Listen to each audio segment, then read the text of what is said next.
I'm Lawrence Francis, host of Interpreting Wine, welcoming you to the Willamette Valley Winemaker Special Series. Across these 6 episodes recorded in December 2022, we'll be exploring the modern Willamette Valley winemaker scene in the company of 6 producers, with guests chosen to reflect a range of locations, production scales, and philosophies. Undoubtedly the most up-to-date exploration of Willamette Valley winemaking available anywhere in podcast format. Subscribe to Interpreting Wine to be alerted when new series episodes go live. We close out the Oregon Winemaker series today in the company of Adam Campbell of Elk Cove.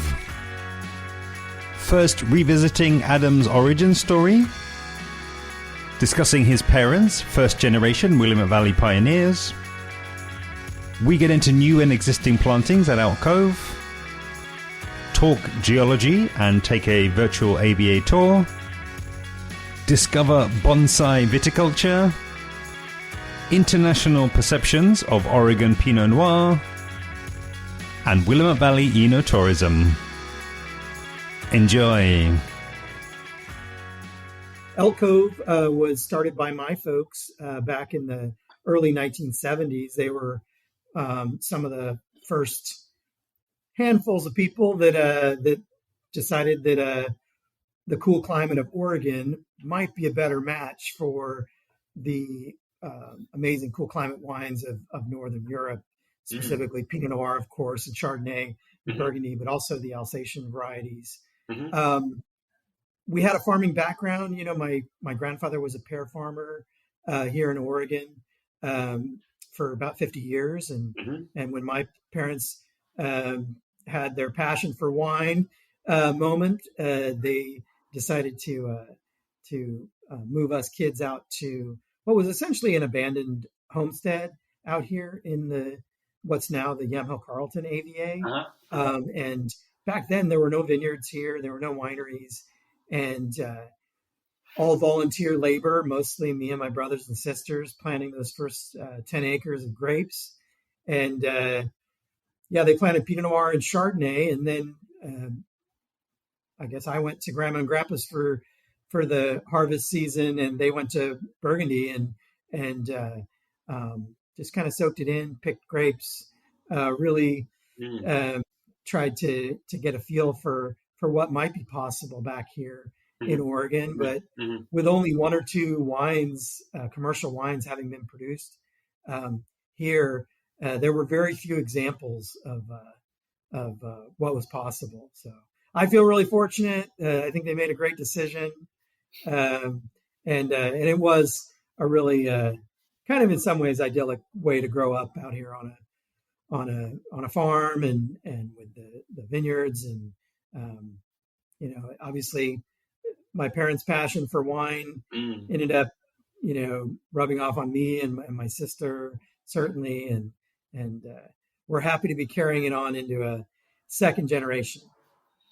I love it, and I think it's as well, reinforced to me why I absolutely love talking to winemakers in Oregon and in many states of the United States, really, because you've got that closeness to the pioneers. It's like it's within our lifetime, and I always think that there's something very exciting about that. It feels like being at the start of some journey that's going to kind of outlast us all, and I always just feel very excited by that, and I'm sure that's an exciting part of the story for you to tell as well.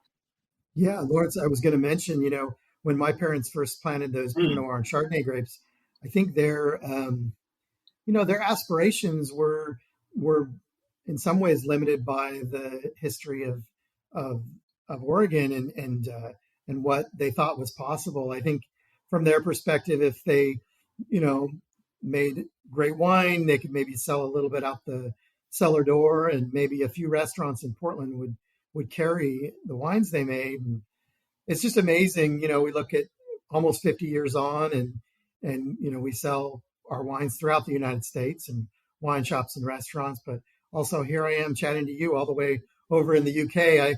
I think I'm fortunate. My parents are happily retired, but still around, and I think they are blown away every time they think about the progression of an industry and of us as a family and as a business over the last almost 50 years. I'm very happy that we're speaking again, and I'm just sort of double checking the episode number so that I can point people towards that one as well to listen to after this one. So it was back in 395, and I just think it's it's not to kind of recreate the same conversation, but I'm again, as I say, loving the fact that we're kind of so close to the start of the industry, that really has grown to be what it is today. And I'm just curious, like, that actual, those decisions and those early choices really to plant Pinot Noir and to plant Chardonnay. I mean, do you have a sense of, how the balance was really in those decisions, I guess, between the logic and the intuition and equally, whatever other innate knowledge that may well have come from that farming history that you kind of alluded to earlier? Yeah, I mean, we had certainly a lot more farming background than any other of the pioneer wineries in Oregon. But a lot of them had amazing experience, working harvests in Burgundy, going to school at Davis in California. And I just remember as a kid, all of those early folks, Dick Ponzi, David Lett, and Dick Erath, especially. There was so many folks that I think from their perspective, they'd been told so many times down in California that Oregon was way too cold, that it was never going to work. Mm-hmm. And yet there was this kind of intuition about, especially from people that had spent a lot of time in Burgundy, in that the climate is really similar. Mm-hmm. We do start the season a little bit later. So our bud break is on average a little later than Burgundy, but we have a much warmer, less rain in the growing season. Mm-hmm. So our summers kind of catch us up a little bit, and inevitably, we're picking in late September, early October, in most years, and I think the similarities beyond viticulture really show in the wines with freshness, wines with vibrancy, whether that's in the Pinot Noir or Pinot Gris or Chardonnay. I think you get a sense of freshness from these wines that you just don't in a warmer climate growing situation. So we feel like our origins have certainly a view into what the history of what went on in both France and Alsace, and we love that. We those are the wines we like to drink. Those are in many ways the benchmarks of what got my parents so excited in the early days. I then really encourage you to maybe zone in on the current state of affairs at the winery, and then I think, of course, expanding and maybe focusing on any changes and developments that might have happened over the last sort of 3 or so years since I was there. Yeah, we are constantly evolving as a business and as a family business. I think it kind of harks back to my parents, who they were obviously very passionate wine drinkers and passionate farmers, but they were also very entrepreneurial and were essentially singularly focused on getting Elk Cove vineyards and the 50 acres on site here off the ground. I always say I wouldn't be doing my job if I didn't take that same entrepreneurial spirit and figure out ways for Elk Cove to evolve, to grow, to grow more, plant more vineyards, and make a little more wine, and continue to sell it in amazing places around the world.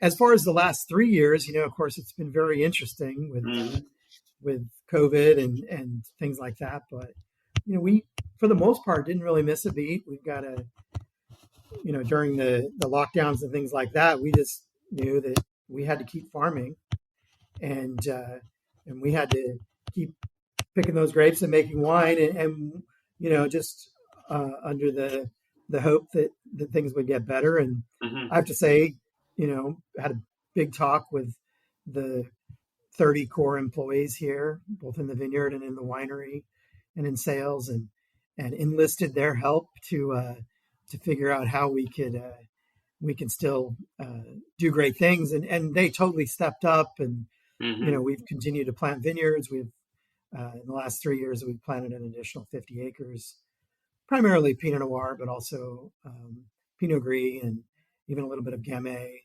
And I just think, if we're not moving, we're going backwards. So we want to keep moving.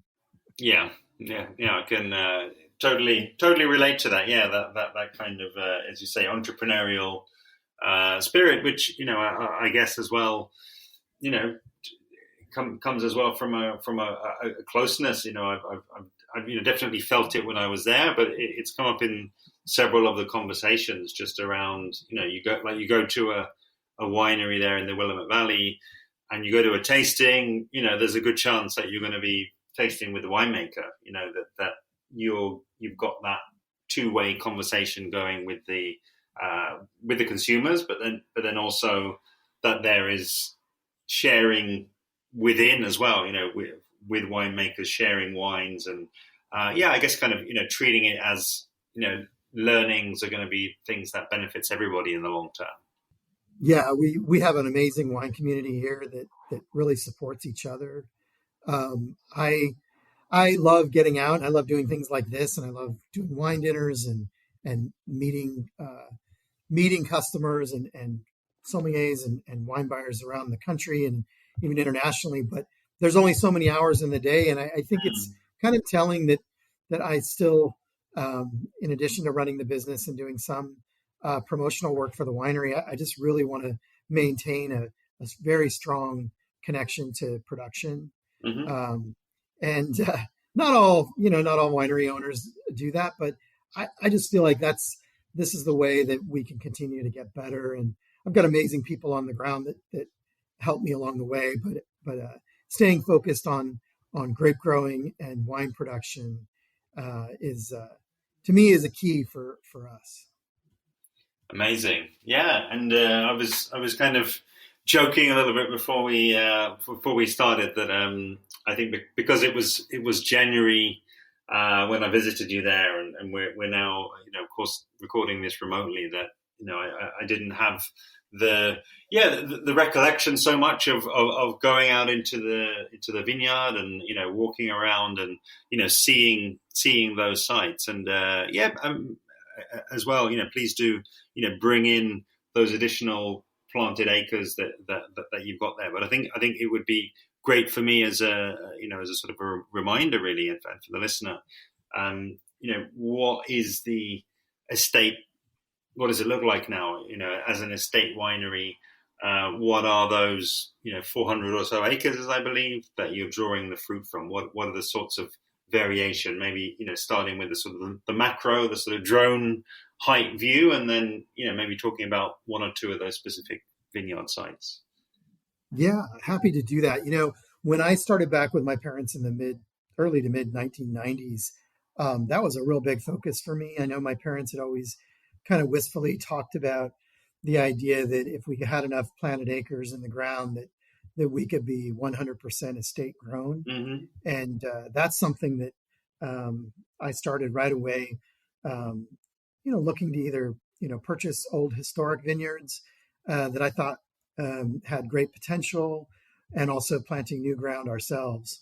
And I guess about 5 or 6 years ago, we transitioned to 100% estate grown. So basically that means that every Elk Cove bottle of wine, we own and farm the grapes that went into each of those bottles. And I think it kind of, reminds us to tell our story, which is our origin story, which definitely has to do with farming I'm a fifth generation Oregon farmer. So I mentioned my grandfather was a pear grower, but his father was a dairyman from Switzerland, and his father also immigrated and did dairy cows as well here in Oregon. And so it really is in our blood. And I love that we have those. When we did decide to transition to being 100% estate grown, though, one of the things on my list was to still be able to explore all the great terroirs of the northern Willamette Valley and different soil types and different aspects, different elevations. So our 400 acres is spread out over about a 20-mile radius from here at the winery. And we have vineyards on volcanic Jory type soil. We have them on Luss Laurelwood soils. A lot of vineyards on these marine sediment soils, sometimes called Willackenzie soils here right at the winery. And I love the fact that when we talk about different soils and even different elevations, and it's they're very different from each other. But I'll say that inevitably in any given year, any of these 6 separate vineyard sites that we have can come back as my favorite in the cellar. And then to be able to come up with our Willamette Valley Pinot Noir and Willamette Valley Pinot Gris, which is a blend of all those vineyard sites, it really allows me as a winemaker to utilize the full, spice rack of what Oregon has to offer.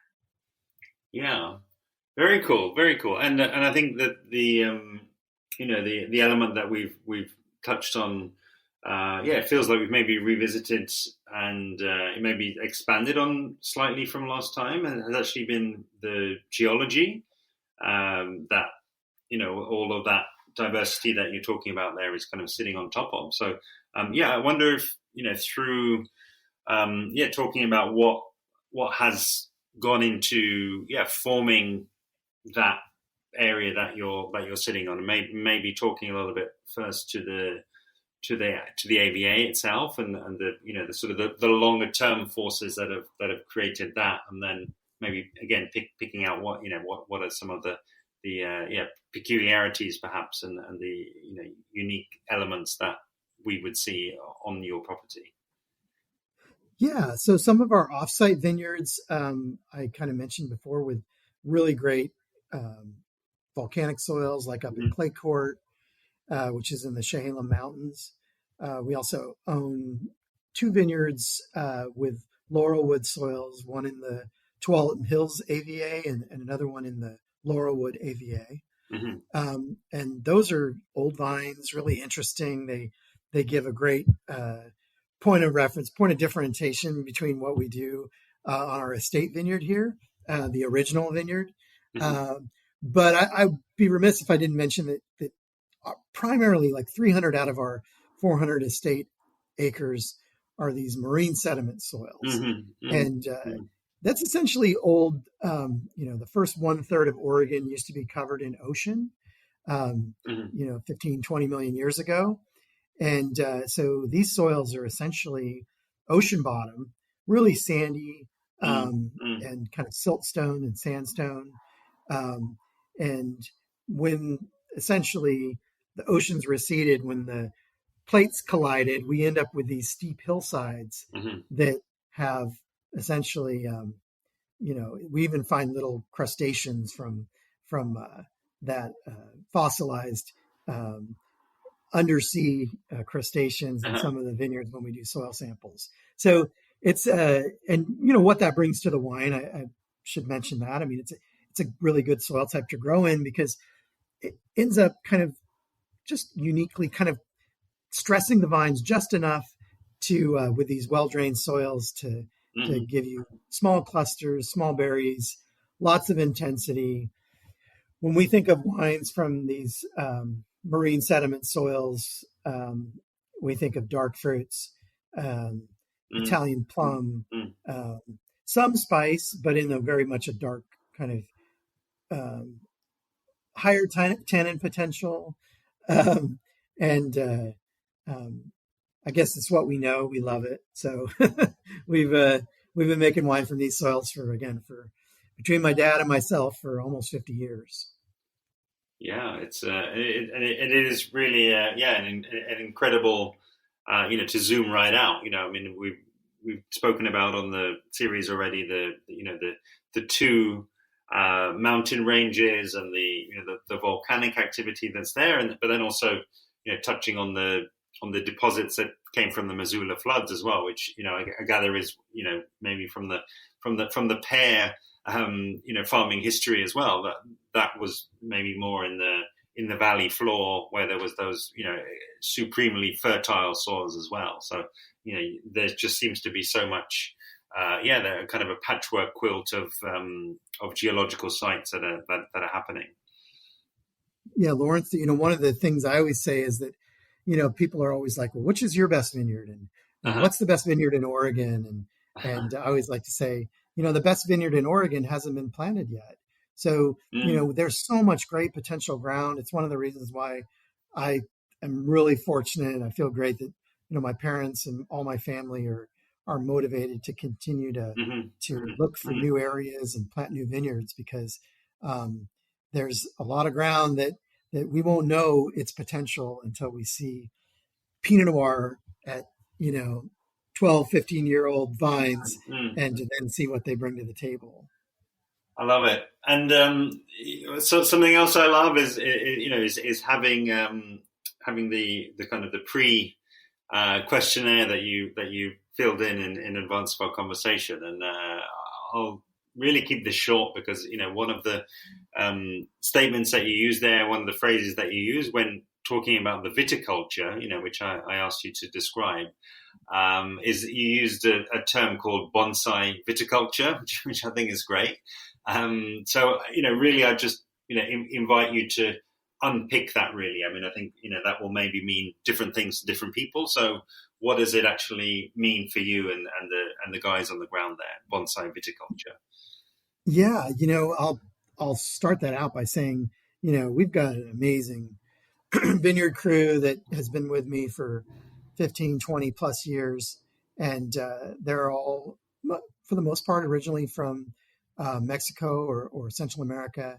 And they care so much. And it just, when I think about people saying farm working is unskilled labor, I invite them to come out and prune with these guys for a winter and see how skilled it really is. And when I think about bonsai viticulture, or essentially it's about building a perfectly sized but on the smaller end plant.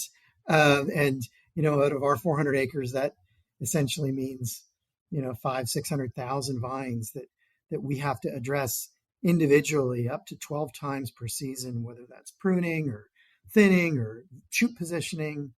And a lot of times in agriculture, and I certainly know this from my family's history in pear growing, it's about building a bigger tree. It's about getting more yield. It's about how you can get a bigger plant, essentially. And we think of it from the opposite perspective. We want to build small vines that are perfectly balanced, but that grow smaller crops, especially small clusters, small berries.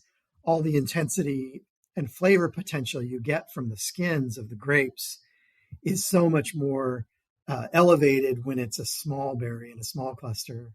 So it's kind of the opposite of the way a lot of farming goes, but we try to build these small plants, high density vineyards, so planting the vines close together to encourage balance, but also to essentially kind of throttle them into that small plant. And it's one of the reasons why, I feel fortunate. When we build vineyards, when we plant grapes, we expect, reasonable, decent yields, but, usually about 2 tons per acre, which is, probably very similar to Grand Cru Burgundy vineyards in terms of yield. And we do that because we feel like that's where we're going to get the most concentration, the most elevated kind of complexity, and especially length on the palate, which those things really, to me, differentiate a good wine from a great wine. And we are fortunate that we're also have found a great consumer base that appreciates the wines, so that we can put all that extra energy and money into growing those grapes. Hearing that then, Adam, is it then, a case of you have other levers in terms of the geology maybe, and where you plant that can lead you down that path to the smaller clusters as well? Or are the main levers that you're pulling actually in terms of the viticulture and the above ground stuff? Well, it's definitely both. And when we look at new potential vineyard sites, we really want to see these well-drained soils that have a low nutrient availability, because when we're building these plants, if they're too vigorous, it just doesn't really work for what we want to do. And so, to do that in Oregon, it's fairly easy in that as you get up in the higher elevation ranges is where you start, getting off the valley floor, where there's a lot of very nutrient-rich soils that are great for strawberries and raspberries and other crops, but they're just, to me, they're not built for grapes. So we want to see, for your listeners, I'd really encourage them to come out and visit us here at Elk Cove, but also just visit Oregon and see the grapes from the ground. And what you'll see is all the quality vineyards are on steep hillsides, primarily kind of leaning towards the eastern slopes where we get that good morning sun. I always say not all sun is created equally, and the early morning sun that comes up and dries out the canopy, gets the dew off the grapes, is much more preferable than afternoon or west-facing slopes where they get that hot baking afternoon sun.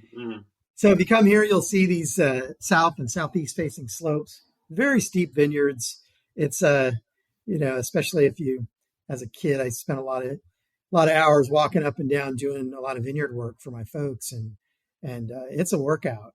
And people always say, kind of like, well, why don't you do it easier? Why don't you go down to where it's flat and you can do more mechanical and less hours up and down those steep hillsides? But I could show you in the barrel samples, it 100% makes a difference to get onto those steep, well-drained hillsides.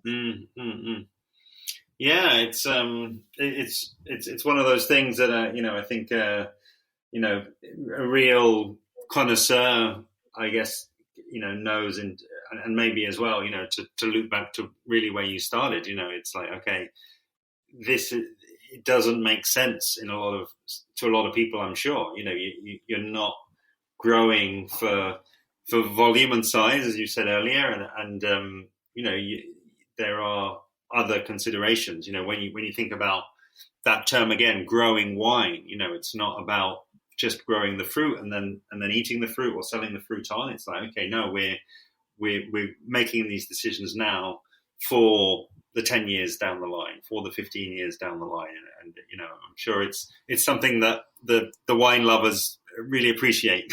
So I'm sure they're giving you that feedback that you're doing the right thing. Yeah, I think I'm both my parents were very passionate about wine and were really, I think, passed that on, but it's not innate. I mean, out of my brothers and sisters, there's 5 of us. I was really the only one that initially came back to the business, and it was purely based on a love for the product and a love for, how you can farm and how you can translate that farming into a value-added product that brings people joy. We are super fortunate that we get to now compete and sell our wine in places like the UK, where, you have wines from all over the world. And if we don't compete on that world stage, then, we're doing ourselves a disservice. Yeah, absolutely brilliant. And you've kind of read my mind, really, because, I did include a question there about London and the UK and how the wines are sort of finding their way over here and how they're being appreciated. And it was just very interesting, the points that you raised, just around, I guess it's a double-edged sword, really, the attractiveness of the market, because you've got such a big market, and you've got I think quite a well educated consumer as well, and a curious consumer, but then also everyone's looking through the same glasses and same lens, aren't they, and seeing that same market there. So curious, using London as an example, perhaps, talk to that market, and how those wines have sort of found their market and how they've been received over the years. Yeah, I think for us, the UK is a lot like all of our thoughts about export. In that, the American market is a really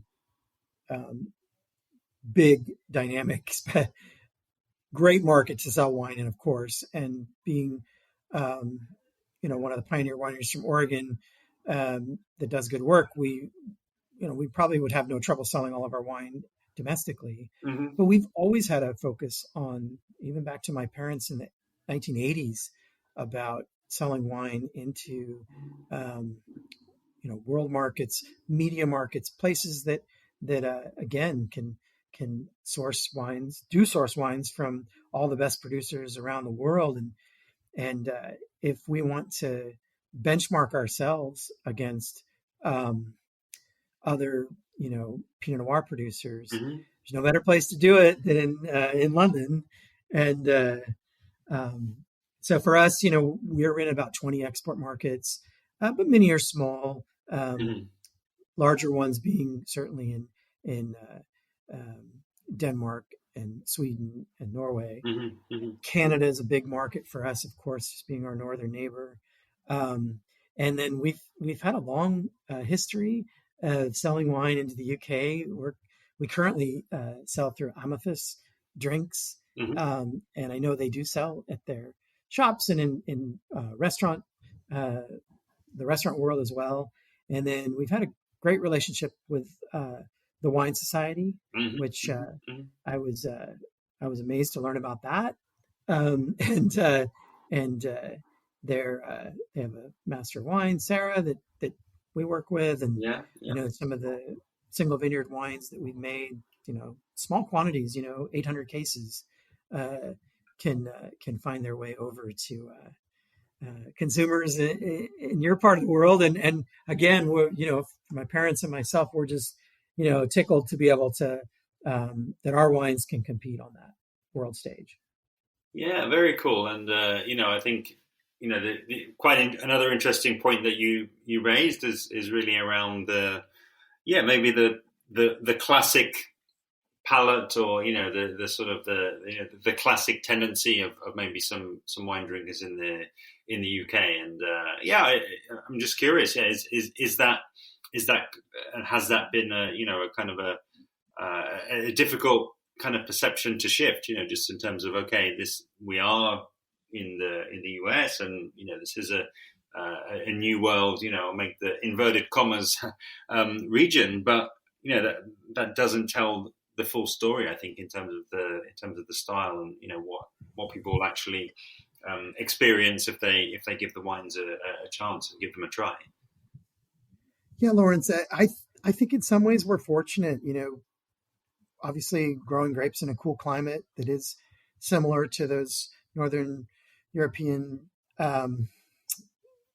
versions that you guys, I know, source really well from Burgundy and Alsace and other parts of Northern Europe. And, I think the cool climate wines from Oregon, kind of show well. They're not the same. It would be boring if they were.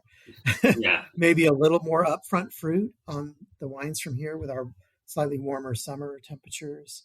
But I think, any great Burgundy lover would be just curious about, what other places grow those classic varieties. And I think in some ways it's probably easier to sell Pinot Noir into export markets from Oregon than it would be to sell maybe even California Cabernet, because, when we sell, and again, we sell wine currently in Australia and New Zealand and and we sell some into all these, a lot of even markets that have a big industry of their own. But I think that because it's Pinot Noir and the people that love Pinot Noir, especially, they get very obsessed with the variety, which I certainly can relate. Yeah. And then you just want to try it from everywhere, and you want to try different examples. And I think that in some ways, I know when we sell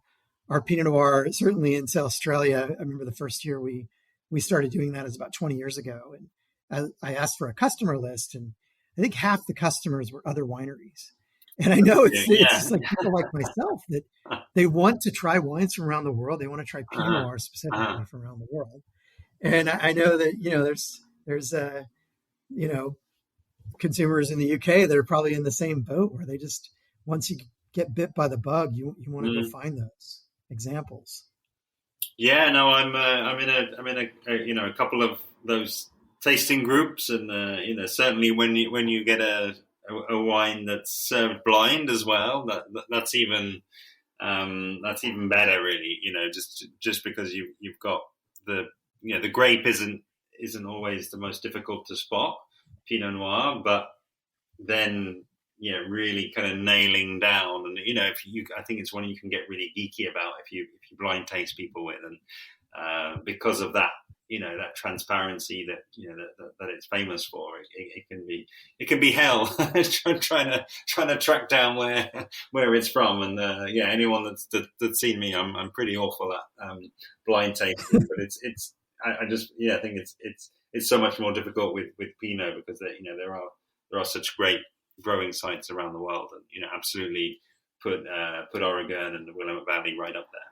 And I think just as we kind of move towards closing, really, Adam, I was also just intrigued by your visits to the market as well. I know that you've got a couple of visits coming up in March, and I wonder if you wouldn't mind just elaborating on what you've got planned. Yeah, we certainly we are going to be at Provine in Germany, where we really hope to meet people that are currently working with the wines, and maybe a few other folks that are interested in importing our wines around the world. And then we're going to make a trip over to the UK. My director of all sales worked for 5 years in the wine shops in London, and I'm embarrassed to say I can't remember the names of them, but I know he's planning on getting back there, and he's originally from Canada, so we'd love to get there as much as we can, and now that we're finally coming out of the COVID era and getting back on the road, we are super excited to do wine dinners and to meet customers and to be able to talk about what we do, to invite those people to come visit us here in Oregon. I think I said it once already, but certainly invite everybody to come, especially, obviously the summer is amazing here. It's beautiful weather, but, getting out to see those steep hillside vineyards, to taste some Pinot Noir grapes off the vine in late August, early September. And I guess hear the passion and get to see the excitement of what we're doing here. Yeah, and it's you're not, as I'm sure you can imagine, you're not the first person to kind of throw that invitation out there, and I believe there's now a direct flight to Portland from London, and I just think as well, just thinking back, one of the things that I loved, about the communication side of things there as well was that you had the sort of really branding of the different seasons, and winter being cellar season over there, and I totally agree. I'm definitely a summer person, and love that idea and that picture that you painted. But I would also recommend for anybody that's interested in going over there in January.